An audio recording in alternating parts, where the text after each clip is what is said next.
Terima kasih Tuhan. Apapun keadaan di hidup kami, ajar kami tetap tinggal di dalam Engkau, tetap tinggal dalam kebenaran firman-Mu ya Bapa, supaya hidup kami boleh terus berkenan kepada Tuhan. Urapi hamba-Mu yang tidak ada apa-apanya, urapi setiap kami semua membuka hati bagi firman Tuhan. Di dalam nama Tuhan Yesus, yang percaya Tuhan di tengah kita memberkati kita, katakan bersama amin. Tepuk tangan buat Tuhan Yesus saudara. Silakan duduk Bapak Ibu, Shalom. Apa kabarnya hari ini? Luar biasa, karena kita punya Tuhan yang luar biasa. Siapa yang mau mujizat? Siapa yang mau pertolongan? Ya, tapi tanpa Tuhan siapa yang mau?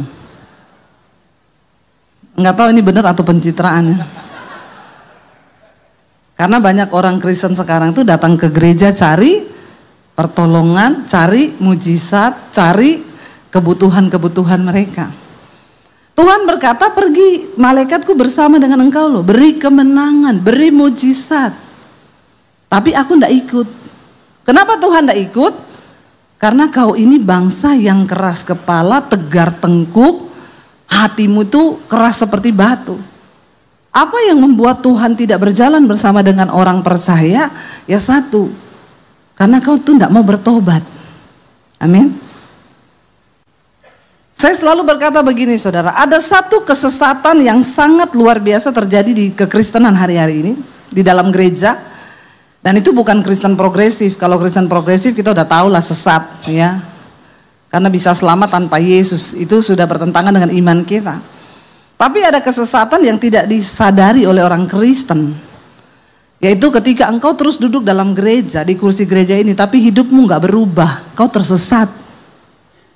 Walaupun kau dalam gereja, tapi kau sedang tersesat. Kalau saudara baca di dalam Injil, Yesus sedang berkata tentang hal pengajaran sesat. Yesus nggak ngomong gini, hati-hati dengan pengajaran sesat, hati-hati kalau kau diajak berdoa di bawah pohon, hati-hati kalau kau pergi ini. Yesus nggak ngomong begitu. Yesus ngomong apa? Dari mana engkau bisa tahu dia sesat? Lihat dari buahnya. Kalau hidupnya nggak berubah, sesat itu. Walaupun Kristen. Saya selalu ulang, tidak semua orang Kristen masuk surga. Sekarang setelah saya memaparkan ini, kita baru tahu ternyata banyak orang hidup tapi tidak berjalan bersama Tuhan.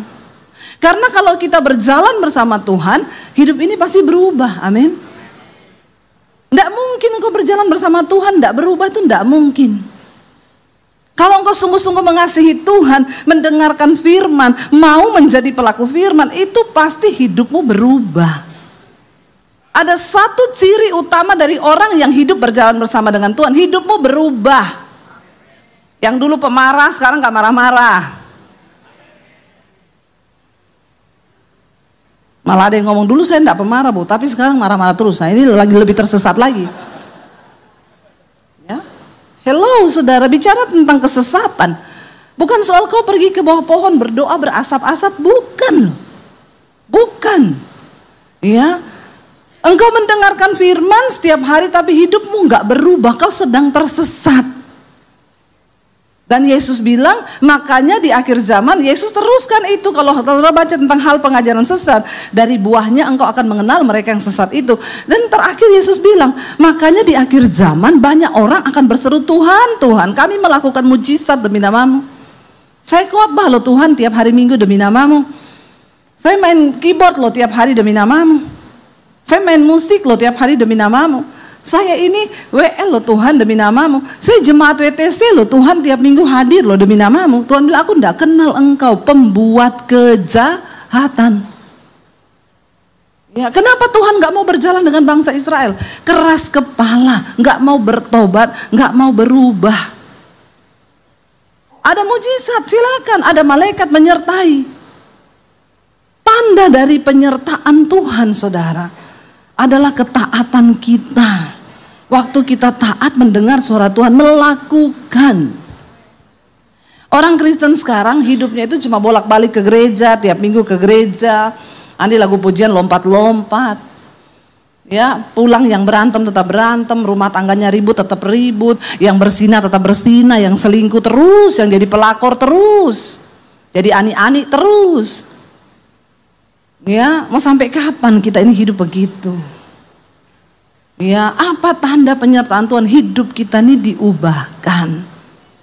Ya, makanya saya tuh selalu berkata orang Kristen, kalau kita ini hidup menurut firman Tuhan, maka hidup kita ini dituntun kepada jalan kebenaran. Waktu kita menderita, asal menderita karena kebenaran, Alkitab bilang berbahagia. Tapi banyak orang Kristen menderita itu bukan karena kebenaran. Ya, saya hari-hari ini konseling, orang menderita karena dalam pernikahan salah pilih. Ya, menikah salah pilih jodoh. Kenapa waktu nikah enggak baca Alkitab? Main tabrak aja kanan kiri. Yang muda-muda nih saya mau bilang ya, kalau mau menikah baca Alkitab. Kenapa? Karena semua hidup kita ini sudah ditulis di Alkitab jalannya. Jangan bikin jalan baru. Amin. Ya udah gitu konseling. Kalau sudah ada masalah konseling. Enggak usah konseling. Amin. Kau kebanyakan konseling. Ya, Bu Debbie mau konseling dong. Ya, saya lagi seminar. Please Bu, please, tertekan ini. Nanti ya 1 jam lagi, nanti kalau sudah free kamu bisa telepon. Udah saya kasih waktu. Ya, waktu saya ini berharga sekali dalam pelayanan. Nih mau konseling dikasih waktu. Konselingnya apa Bu? Udah gak tahan sama suami saya. Kenapa suamimu tukang selingkuh? Doakan Bu, kasihi, doakan. Ibu enak aja ngomong saya doakan. Lah itu yang Alkitab suruh Bu, doakan. Ya ibu nggak tahu suami saya, ya memang saya nggak tahu dan saya tidak mau tahu dengan suamimu. Ya emang kau pikir saya mau tahu suamimu? Kagak, nggak penting buat saya, nggak penting. Nanti ngomong, tapi Bu sudah berkali-kali selingkuh terus. Lah terus kau mau apa? Mau cerai gitu? Itu yang dia tunggu, saya bilang cerai. Orang Kristen sekarang ini menakutkan. Dikasih arahan sesuai firman, enggak mau dia. Ya doakan supaya dia bertobat. Ya, ibu sih enggak rasa suami saya. Ya aku enggak mau rasa suamimu. Emoh, kagak. Terima kasih. 100%. Saya sudah punya suami sendiri. Iya suami ibu baik, enggak kayak suami saya. Siapa yang suruh kau dulu nikah sama dia? Aneh kan saudara? Didoakan saja, disyukuri. Kalau udah nggak kuat, kasih sianida. Nah ini, mungkin itu yang dia tunggu kali. Itu yang dia tunggu saya ngomong. Nggak bisa ya, jangan ya nak ya, jangan. Kamu harus tetap mengasihi. Saya bilang, lah kamu sudah terlanjur menikah, nggak bisa mundur, doakan. Udah baca Alkitab belum? Sudah. Terus kamu sudah dapat ayat tentang suami yang belum bertobat. Yang mana ya? Nah ini saudara, semua persoalanmu itu sudah ada kunci jawabannya di dalam Alkitab. Bagi istri-istri yang suaminya belum bertobat, kunci jawabannya apa? Hai istri-istri, jika engkau bersuamikan seorang yang belum bertobat, yang tidak mengenal Tuhan, maka doakanlah dia tanpa perkataan, hanya melalui perbuatanmu, supaya dia melihat betapa murni dan salehnya iman istrinya itu, sehingga dia datang kepada Kristus, menerima Yesus sebagai Tuhan dan Juru Selamat. Oh ada toh Bu ayat begitu. Lah kau Kristen berapa puluh tahun? Kenapa kau tidak tahu ayat itu? Saudara please ya, kalau engkau berjalan bersama Tuhan, engkau bergaul dengan firman Tuhan, hati Tuhan tuh Alkitab ini loh, firman Tuhan. Amin. Kalau sudah kau tahu firman Tuhan, kau tidak perlu konseling, tidak perlu minta didoakan. Greget saya sama orang Kristen, udah puluhan tahun jadi Kristen, konseling terus. Saya pelayanan ke satu gereja, bapak-bapak datangi saya, bu permisi bu, iya pak, nanti saya mohon izin mau konseling ya. Saya bilang saya hari ini 6 kali khotbah pak, kayaknya nggak sempat, please lah bu, saya ini benar-benar butuh. Saya tanya sama gembalanya, pak itu tadi maksudnya saya kan ya gembalanya lah yang konseling dia ya. Pak, ada tadi itu bapak mau konseling sama saya. Oh yang itu ya Bu, yang botak-botak ini nih. Iya. Nggak usah Bu, kata gembalanya. Kenapa? Semua pendeta yang datang ke sini dia konseling. Semua, bukan cuma ibu, sudah ribuan pendeta. Jadi saya tanya, emang masalahnya dia apa Pak? Masalahnya itu gini Bu, istrinya tinggalin dia sama anaknya pergi. Ya, pergi ke kota lain, tinggalin, pulang ke orang tuanya. Kenapa? Bapaknya itu pelit, nggak pernah kasih duit sama istrinya. Terus semua pendeta dia tanya konseling. Nah karena saya sudah dapat bocoran, malah saya cari dia. Saya cari, begitu saya keluar, dia, Bu, iya ya Pak, sini Pak. Masalahnya Bapak apa? Istri saya pergi ninggalin saya gini-gini. Kenapa? Ya karena gini-gini. Bapak kasih duit nggak sama istrinya tiap bulan? Memang ya jarang sih. Sekarang Bapak telepon istrimu, minta nomor rekeningnya, transfer duit. Dia pasti pulang. Amin. Bapak-bapak. Halo Bapak-bapak. Amin. Nggak usah kau konseling dengan saya tumpang kaki juga nggak ada guna kalau kau tidak transfer ke istrimu. Ngapain coba saudara? Sebenarnya ngerti kesalahannya itu apa, ngerti. Heran. Mau menyita-nyita waktunya pendeta, mau konseling, mau apa.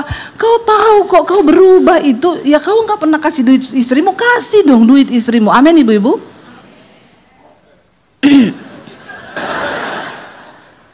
Ya, begitu saudara. Ya, jadi ada bapak-bapak datang, Dok saya itu konsultasi sama psikiater. Saya mau konsultasi buat istri saya. Lah istri bapak mana nggak ikut. Tapi kira-kira apa ya resepnya? Istri saya tuh nggak tegur saya, nggak pernah ini saya, nggak mau masak buat saya. Ya dokternya tanya, kamu mau resep yang luar negeri atau dalam negeri? Bedanya apa? Kalau luar negeri itu cepat reaksinya. Kalau dalam negeri ya lama tapi bereaksi juga. Kalau yang luar negeri apa? Booking tiket Emirates atau Qatar, ajak istrimu pergi ke Eropa jalan-jalan, belikan dia tas sehari 3 kali, kau ajak ini. Oh enggak jadi. Itu yang apa? Luar negeri. Enggak usah, yang dalam negeri aja. Booking tiket ke Bali 2 malam, lalu kau ajak istrimu, ajak dia ke Plaza Indonesia, beliin dia gini. Enggak jadi juga, ya sudah pulang saja kau. Ya. Pengen bahagia saudara, tapi nggak mau melakukan firman. Saya bilang, Pak, Alkitab bilang, hai suami-suami, kasihi istrimu seperti engkau mengasihi dirimu sendiri. Bapak-bapak, bapak-bapak mengasihi dirinya sendiri enggak? Kalau untuk hobinya mau beli enggak? Ya, berarti buat istri juga dibeli enggak? Ibu-ibu senyum ini, ya, lo kan kuncinya itu gitu. Kalau jangan saling menuntut, ya. Sudah tahu ada satu kali saya ketemu 2 orang suami istri di restoran makan, istrinya langsung peluk saya, Bu Debbie terima kasih ibu, ya. Saya ini hampir cerai sama suami saya tapi enggak jadi. Saya sudah tinggalin suami saya pergi ke Bali Bu 2 bulan. Tapi puji Tuhan selama saya tinggalin suami saya, ibu yang menemani suami saya, bertobat kau. Emang saya perempuan apaan? Ibu jangan sembarang bicara ya Bu. Enggak, maksudnya tuh begini loh Bu, khotbah ibu. Suami saya tiap hari dengar khotbah ibu, ngomong dong khotbah saya, jangan bilang saya kalau suami saya dengar. Ya enak aja. Terus saya tanya, jadi gimana ceritanya? Bersaksi. Jadi gini Bu, suami saya ini orangnya kasar, tukang marah, tukang maki, tapi pelit melitit. Ya saya bilang model suami begini kalau bisa tukar tambah sih ya. Ya, tapi kan nggak bisa juga, nggak ada yang mau juga ya sama suami pelit ya. Terus akhirnya Bu, saya itu tiap hari ke pasar, diantar suami saya. Sampai orang-orang di pasar tuh ngomong gini, ih luar biasa ya suaminya, sayang sama istrinya, sampai ke pasar diantar. Padahal mereka nggak tahu kenapa suami saya antar saya. Waktu bayar keluar uang dari dompetnya, dari tangannya, kembali Bu, 5.000 pun diambil masukin kantongnya. Dia nganter saya bukan karena sayang saya, tapi karena dia pelit nggak mau kasih saya uang. Tidak ada begitu kan di sini bapak-bapak? Jangan angkat tangan loh ya. Kalau ada nanti buka kolam baptisan ulang nih. Rendam 20 menit. Biar buka mata langsung di rumah Bapak di sorga. Lebih baik tubuhmu binasa tapi jiwamu selamat.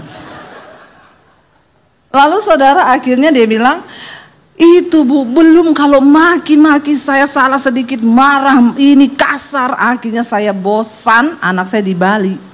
Saya tinggalkan dia, saya pergi ke Bali. Waktu saya tinggalkan, rupanya baru berasa. Nggak ada istri, nggak ada yang masakin, nggak ada yang urus, nggak ada yang apa. Nah di situ waktu dia bergumul, dia itu nggak tahu dikirimi orang khotbah saya di YouTube. Dari situ dia denger, tiap hari dia dengerin khotbah saya. Dia nangis, dilawat Tuhan, dia bertobat lah suaminya, ini ceritanya. Lalu dia WA istrinya, sayang, pulang. Istrinya baca, pret. Dia bilang, tahu pulang.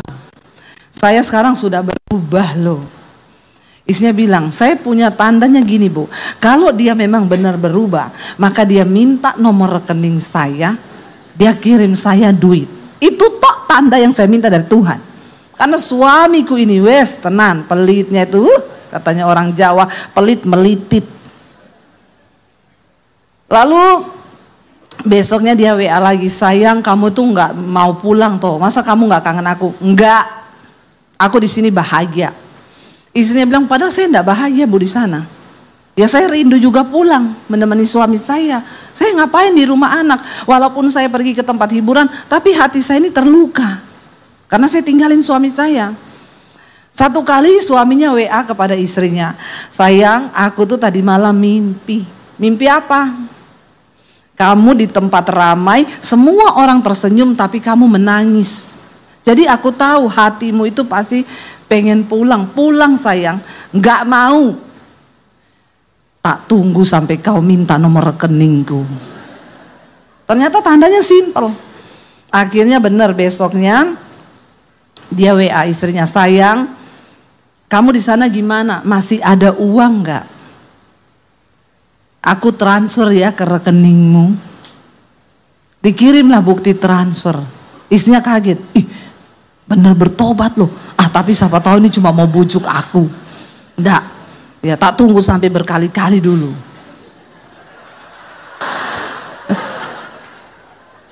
Kasihan ya.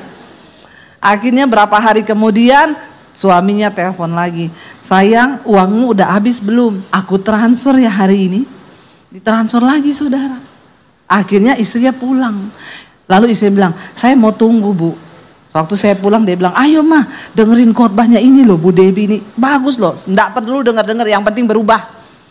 Lalu istrinya bilang, ih ternyata benar Bu berubah. Enggak mulutnya kasar, enggak pernah marah. Dalam hal uang pun sekarang dia sudah mempercayakan kepada saya. Lalu saya tidak jadi bercerai. Rumah tangga kami sekarang dibaharui Tuhan. Dulu tiap hari berantem, sekarang tidak pernah bertengkar. Tiap hari sayang-sayangan. Amin. Waktu kita memutuskan menjadi pelaku firman, maka hidup kita ini bahagia. Apa itu berjalan bersama Tuhan? Berjalan bersama Tuhan itu ketika engkau hidup dalam Tuhan, mendengarkan firman-Nya, mendengarkan isi hatinya dan kau melakukan. Coba kita buka bersama saudara dalam Samuel. Kita lihat 1 Samuel pasal yang ke-15. Samuel 15, 1 Samuel 15 ayat 22 sampai ayat 23. Baca bersama saudara, 1, 2, 3. Tetapi jawab Samuel, apakah Tuhan itu berkenan kepada korban bakaran dan korban sembelihan sama seperti kepada mendengar suara Tuhan? Sesungguhnya mendengarkan lebih baik daripada korban sembelihan, memperhatikan lebih baik daripada lemak domba-domba jantan. Sebab pendurhakaan adalah sama seperti dosa bertenung dan kedegilan adalah sama seperti menyembah berhala. Amin saudara. Apakah Tuhan tertarik dengan korban? Pada zaman dulu kita tahu bangsa Israel setiap kali mereka melakukan dosa, maka mereka harus beli lembu, sapi, kambing, domba yang tambun untuk dipersembahkan, darahnya tercurah untuk penghapusan dosa. Lalu mereka berbuat dosa, mereka pikirkan nanti saya bisa beli kambing domba. Makanya Tuhan berfirman, engkau pikir Tuhan itu tertarik dengan korban-korban sembelihan yang kau persembahkan untuk menghapus dosa? Bukankah Tuhan lebih tertarik dengan engkau itu apa dikatakan di sana? Mendengarkan suara Tuhan. Sesungguhnya mendengarkan lebih baik daripada korban sembelihan. Orang yang hidup dalam penyertaan Tuhan, orang yang berjalan bersama Tuhan, engkau itu tidak mau menyakiti hati Tuhan. Amin. Kau tidak mau terus hidup dalam kepahitan karena kau tahu Tuhan tuh tidak mau kau kepahitan. Tuhan itu mau kita hidup dalam damai sejahtera, tidak marah-marah. Jadi kalau kau marah terus sadarlah Tuhan tuh tidak suka kau marah-marah. Amin. Apa tanda dari orang yang hidup dalam perkenanan Tuhan, saudara? Dia mendengarkan suara Tuhan, menjadi pelaku firman, dan hidupmu itu berdampak dan berbuah bagi banyak orang. Sehingga orang melihat, dia kok sekarang berubah ya? Berubah. Ya, saya punya satu jemaat Mesbah Doa. Suaminya itu ateis, saudara. Tidak percaya Tuhan, karena orang dari luar, bukan orang Indonesia. Setiap kali istrinya ngomong Tuhan, dia bilang omong kosong, nggak ada Tuhan. Aku lebih percaya alien daripada Tuhan. Satu saat istrinya itu dikirimin mamahnya khotbah saya. Mamanya bilang, kamu denger ini loh. Dia bilang dia denger. Pas saya khotbah soal perselingkuhan, lalu dia bilang, saya itu nggak selingkuh, nggak usah kirim-kirim khotbahnya Bu Debbie Basir ke saya. Saya itu nggak selingkuh, saya itu nggak lesbi, nggak homo.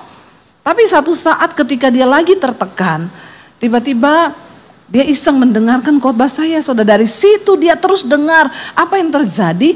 Dia mulai tahu, oh ternyata mengikut Tuhan itu seperti ini. Dia mulai berubah. Tadinya kalau suaminya marah emosi, dia lebih emosi. Tadinya kalau suaminya gini, dia lebih nantang. Tapi ketika dia mendengar suara Tuhan, dia berusaha melakukan, hidupnya berubah, karakternya berubah.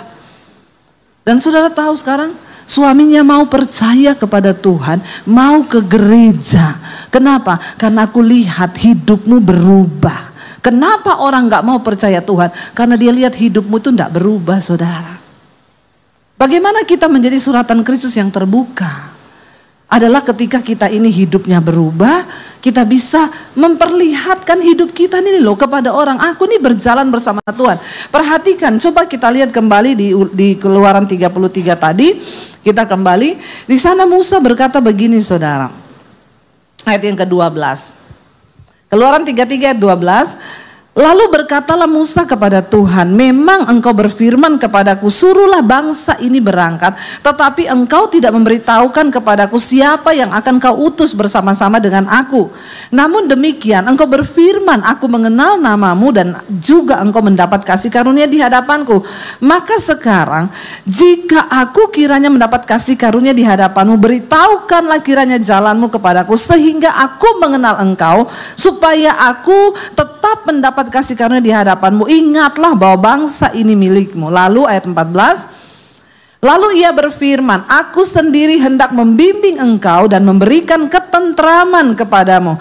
Berkatalah Musa kepadanya, jika engkau sendiri tidak membimbing kami, janganlah suruh kami berangkat dari sini. Kenapa? Ayat 16 berkata, dari manakah gerangan akan diketahui bahwa aku mendapat kasih karunia di hadapanmu, yakni aku dan umatmu ini, bukankah karena engkau berjalan bersama-sama dengan kami, sehingga kami, aku dan segenap umatmu ini dibedakan dari segala bangsa yang ada di muka bumi. Jadi apa tanda penyertaan Tuhan? Apa tanda kita ini berjalan bersama Tuhan? Hidupmu itu berbeda dengan orang dunia. Amin.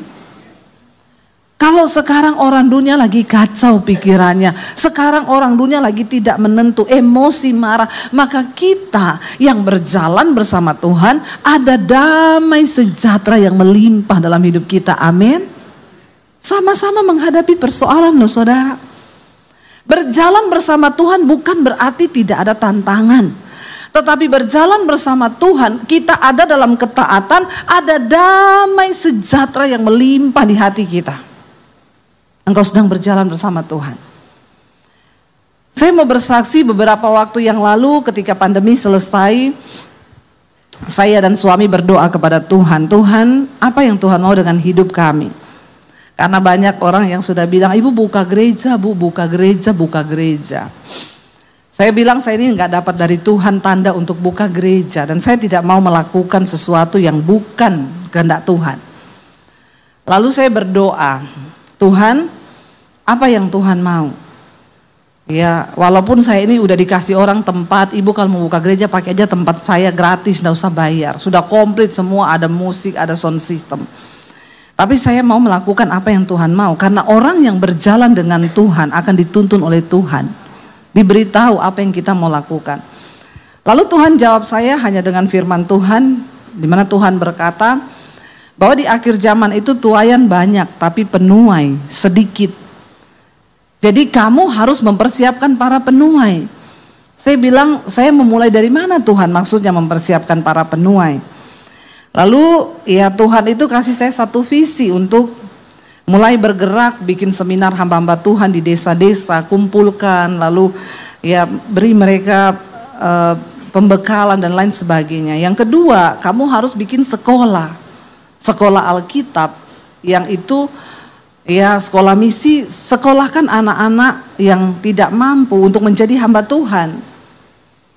Saya tuh waktu dapat visi itu saya bilang sama suami saya, saya dapat visi begini loh dari Tuhan. Tuhan ini piye ya? Kita ini bukan orang kaya yang punya uang puluhan miliar di rekening. Tapi kenapa Tuhan kasih visi ini? Saya juga bukan orang pinter yang titelnya profesor, doktor, MTH.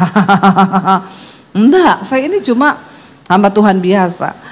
Tapi ketika saya berdoa, Tuhan tuh bilang, aku enggak cari orang pinter, aku enggak cari orang kaya. Tapi aku cari orang yang mau berjalan bersama dengan aku untuk melakukan semuanya dalam ketaatan. Akhirnya saudara, saya dan suami bergerak. Kami pergi kalau pelayanan ke Surabaya naik mobil. Kami cari tanah di daerah-daerah Tawangmangu, Karanganyar sana. Itu kan banyak daerah gunung-gunung, dingin lah ya. Saya bilang sama suami kalau mau bikin sekolah Alkitab itu yang dekat gunung supaya mereka dekat Tuhan. Kalau dekat kota, dekat mall ya nanti jadi hedon. Kalau bangun pagi lihat gunung tuh kan lihat Tuhan gitu ya. Lalu kami cari di sana ada yang izinnya susah, harganya murah, cocok dengan dana yang kami punya. Tapi ada yang ya izinnya gampang, harganya mahal. Jadi kami kesulitan mendapatkan. Satu kali saya bilang sama suami gitu, saya bilang kita berdoa lah. Saya bilang Tuhan, kami sudah mau taat mendengar, melakukan. Tapi Tuhan tahu kita nggak ketemu tanah yang cocok. Karena dana yang saya siapin dari berkat kami pribadi yang kami dapat dari YouTube, saya sisihkan untuk bangun sekolah Alkitab itu. Lalu tiba-tiba waktu kita sudah mau menyerah, ada orang WA, ibu saya dengar ibu lagi cari tanah. Saya punya tanah bu, tapi di daerah Bandungan, Semarang. Itu dekat gunung, kalau ibu mau lihat coba ibu lihat. Saya pergi lihat, dia bilang cocok bu, ya cocok 4.500 meter.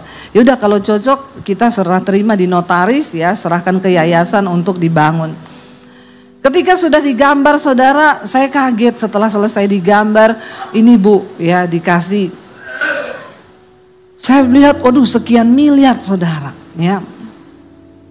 Bayangan saya ya sekian ratus juta sampai 1 M lah atau ya paling banyak 2 M lah di bayangan saya bangun sekolah itu. Ternyata berlipat kali ganda. Lalu suami saya tanya gimana saya mau tetap maju?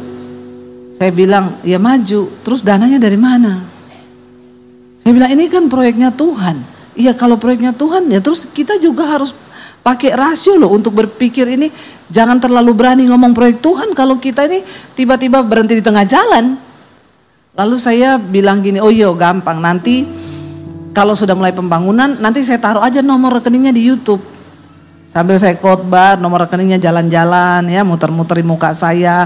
Saudara, kita sudah mulai pembangunan, ini nomor rekening untuk saudara yang mau menabur pembangunan sekolah, silakan tabur ke sini. Oh iya, oke gitu aja ya, pasti dapat lah. Ya, Mesbah Doa itu yang nonton 50.000 tiap malam.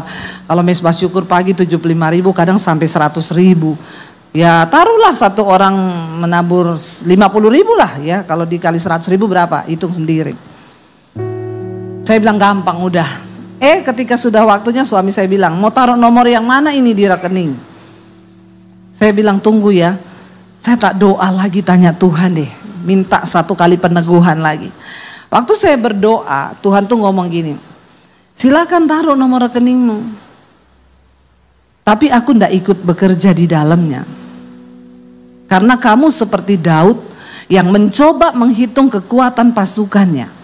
Padahal Daud tahu dia menang dalam peperangan bukan karena kekuatan pasukannya, tapi karena kuasa Tuhan. Kamu taruh aja nomor rekeningmu, mungkin kamu dapat sesuai yang kamu mau, tapi aku ndak ikut. Waduh, waktu saya mendengar ancaman yang mengerikan ini, seperti bangsa Israel. Waktu Tuhan bilang jalan aja, aku ndak ikut. Saya bilang Tuhan, saya ndak mau. Saya bilang sama suami, buat apa kita bangun gedung mewah, gedung megah, tapi Tuhan tidak ada di dalamnya. Karena kita ini tidak berjalan bersama Tuhan. Ngapain? Terus jadi gimana? Tidak usah, biarin aja lah kita berjalan dengan iman. Karena Tuhan itu ada, dia hidup, kalau dia yang memberi perintah. Saudara, berjalan bersama Tuhan itu harus di dalam ketaatan penuh. Saya kalau memikirkan dengan logika lebih enak saya taruh rekening itu di YouTube. Ya, karena pasti mengalir itu, apalagi kalau saya bilang, saudara ini pembangunan sekolah nanti akan gratis gini-gini, itu yang nabur pasti banyak. Tapi jangan pernah merekayasa Tuhan dengan logika kita. Sebab Tuhan sanggup bekerja dengan cara yang tidak pernah kita pikirkan, yang tidak pernah kita bayangkan. Saya ya udah. Lalu saya di WA sama pemborong, Bu, kami sudah mau jalan peletakan batu pertama minggu depan. Ibu datang ke sini ya, tolong bawa uang pertama 400 juta dulu untuk fondasi. Saya bilang sama suami, saya ada uang 150 juta ini di tangan saya cash. Ya nanti kalau mau pergi kita mampir di bank ambil uang. Kurang berarti 250 juta. 2 hari sebelum berangkat ke Semarang, ada yang WA saya, Bu, saya mau ke rumah ibu, mau antar es krim. Saya jemaat Mesbah Doa. Saya ini bikin es krim sendiri, Bu. Boleh minta alamat, saya kasihlah alamat. Saya nggak kenal ibu ini, dia datang bawa es krim. Enak, Bu, enak. Bu, ini Tuhan suruh saya bawa persembahan, saya nggak tahu buat apa, buat pelayanan. Ini ada uang 50 juta. Cash. Oh iya, terima kasih Bu, ya besok memang saya mau ke Semarang. Kami tidak ngomong sapa-sapa, saya juga tidak ngomong di YouTube kami akan membangun besok butuh uang segini. Tidak usah direkayasa Tuhan itu. Lalu akhirnya berarti kan sudah 200 juta ya, kurang 200. Saya bilang ya wes puji Tuhan lah kurang 200. Nanti besok kita ke sana mampir kita ambil uang. Tiba-tiba ada orang WA saya, Bu, shalom, saya dari Kanada, Bu. Saya ini sudah dari 3 bulan lalu mau ketemu ibu, tapi saya lihat ibu ke sana pelayanan. Tapi kali ini tolong ya Bu, karena saya juga mau balik ke Kanada. Saya bilang maaf Pak, kita ini besok mau ke Semarang, kayaknya nggak sempet. Tolong sempetin aja lah Bu, mampir di dekat kopi atau mana di situ. Kita ketemu saudara. Sebenarnya saya dari 3 bulan lalu Bu mau ketemu ibu. Saya tuh sudah bernasar memberi. Saya tuh kemarin bawa uang 500 juta. Tapi karena saya nggak ketemu ibu, saya sudah tabur di Papua untuk pembangunan gereja, saya tabur di sana. Nah ini sisa 200 juta. Yang tersisa ini, saya nggak tahu saya ini berdosa atau tidak. Karena sebenarnya itu untuk ibu semua.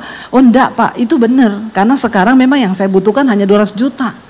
Jadi memang benar itu Papua yang lebih butuh ini. Itu benar. Karena memang yang kami ini disuruh bawa. Jadi dia serahkan saudara 200 juta. Orang Kanada, bukan orang Serpong loh. Bukan ya, bukan. Nggak tahu orang Serpong kemana sih, nggak tahu. Ini orang Kanada. Jadi saudara, Waktu saya lihat itu, Tuhan tuh ngomong begini, kalau kamu taruh nomor rekeningmu di YouTube, kamu tidak akan melihat hal-hal seperti ini terjadi. Sebab aku Tuhan yang sanggup dan turut bekerja dengan tanpa kamu bisa pikir dengan logika. Ketika kamu taat, berjalan dalam rencana, maka tidak ada perkara yang mustahil bagi Tuhan. Akhirnya pembangunan sekolah berjalan, saudara. Tiba-tiba orang, Bu, saya mau sumbang material, boleh nggak? Hubungi nomor pemborong saya, minta alamatnya, kirim aja langsung ke sekolah. Bu, saya yang punya pabrik cat dari Bandung, saya pengen sumbang semua cat yang ibu butuh di sekolah. Hubungi nomor pemborong saya, kirim ke alamat aja di sekolah. Bu, saya ini yang pabrik kasur, saya mau sumbang semua kasur yang dibutuhkan. Tadinya saya pikir itu kan sekolah Alkitab misi ya, saya mau kasih mereka itu menderita di situ. Karena saya dulu sekolah misi menderita, saudara. Ya, bantal itu aja pakai dus Indomie. Tidurnya di spring bed yang sudah tidak ada bednya, tinggal springnya. Itu dulu. Lah saya pikir anak-anak ini juga mau saya gituin. Tapi ya enggak tahu Tuhan, dikirim kasur spring bed dari pabrik, saudara. Ya saya kirim ya Bu ke ini. Saudara tahu semua satu demi satu. Waktu sudah terakhir, saya bilang sama suami, ini sudah mau peresmian. 7 bulan, dalam waktu 7 bulan sekolah itu selesai. Saya tidak tahu uangnya dari mana. Saya tidak bisa, saya enggak harus berterima kasih kepada seseorang. Karena saya juga nggak tahu siapa yang menabur.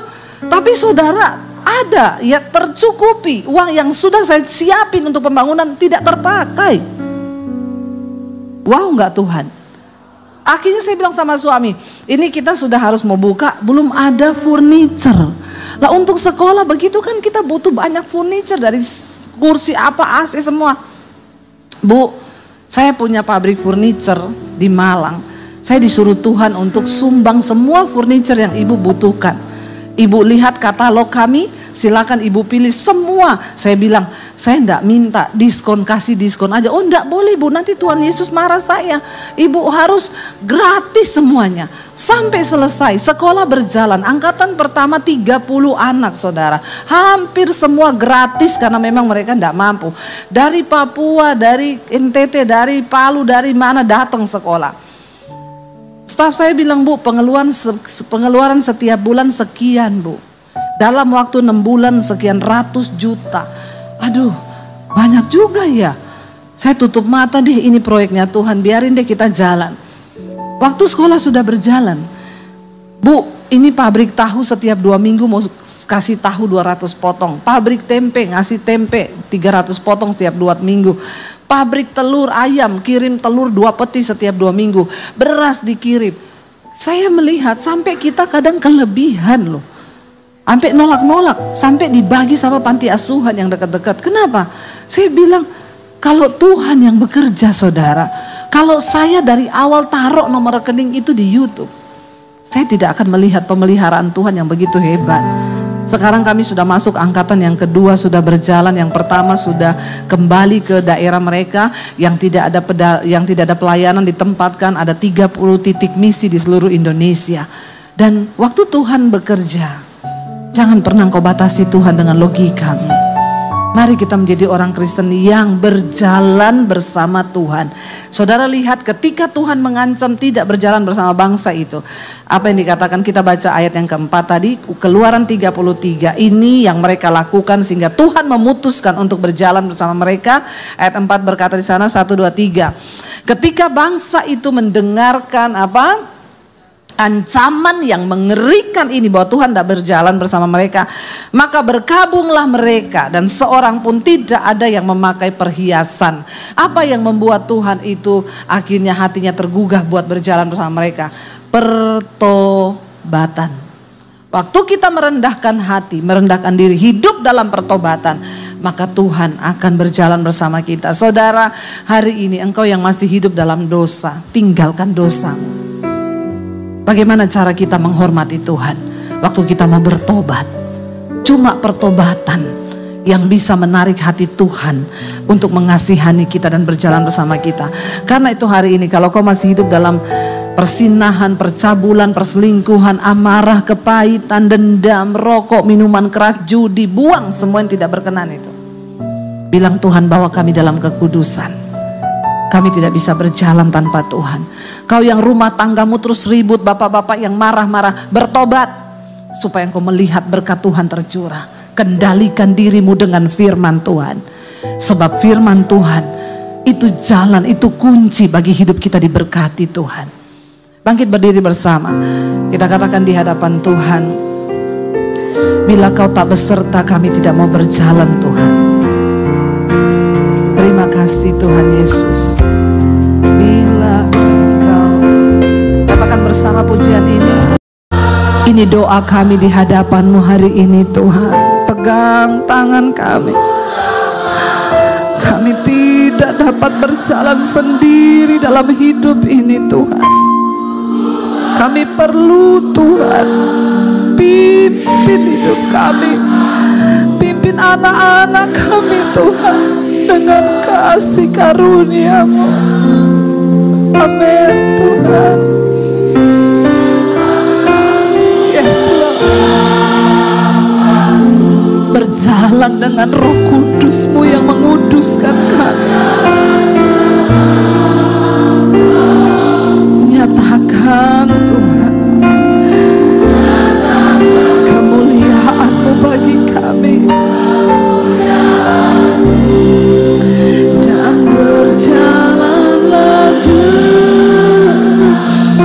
Mari tutup mata dalam hadirat Tuhan saudara. Rindukan Tuhan lebih daripada mujizat dan berkat-berkat-Nya. Minta supaya kita sungguh-sungguh diberi roh yang takut akan Tuhan, menghormati Tuhan. Sebab kita tidak dapat berjalan sendiri hari-hari ini. Dunia serasa berubah dan terus akan berubah. Akan menjadi tidak baik-baik saja, tetapi Alkitab berkata orang yang berjalan bersama Tuhan akan melihat penggenapan janji firman Tuhan dalam hidupnya. Tidak ada kekuatan lain, tidak ada cara lain selain minta Tuhan berjalan bersama denganku, dan aku mau hidup dalam pertobatan Tuhan, mau tinggalkan setiap dosa. Dan ini menjadi doa dan kerinduan kami di hadapan Tuhan. Sekali lagi angkat tanganmu saudara, katakan bila kau tak beserta Tuhan. Terima kasih Tuhan Yesus yang baik. Pagi hari ini kami diingatkan untuk terus mengandalkan-Mu dalam seluruh kehidupan kami. Kau melihat Tuhan setiap umat-Mu yang hari-hari ini juga mengalami pergumulan. Biarlah Tuhan sendiri yang berjalan di depan kami semua.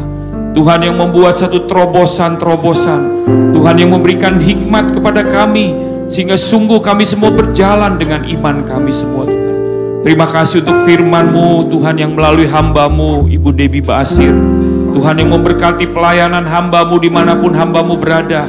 Menjadi berkat bagi banyak gereja-gereja Tuhan. Melalui setiap firman yang diucapkan oleh hamba-Mu Ibu Debbie Tuhan, maka banyak orang yang bertobat dan yang berbalik ke jalan-jalan-Mu yang benar Tuhan.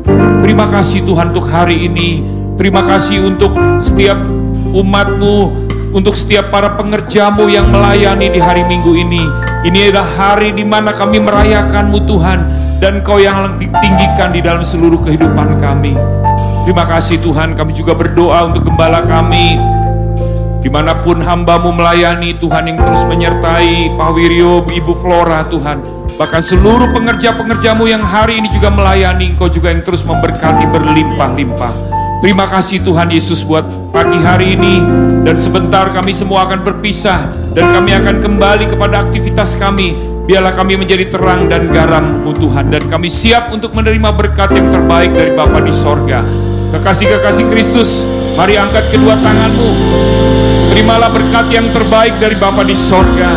Diberkatilah kehidupanmu, diberkatilah pekerjaan, pelayanan, dan keluargamu. Dan biarlah cinta kasih dari Tuhan Yesus Kristus serta persekutuan yang manis daripada Roh Kudus menyertaimu mulai dari sekarang sampai Tuhan Yesus datang yang kedua kalinya. Semua yang percaya sama-sama katakan amin. Selamat hari Minggu, Tuhan Yesus memberkati.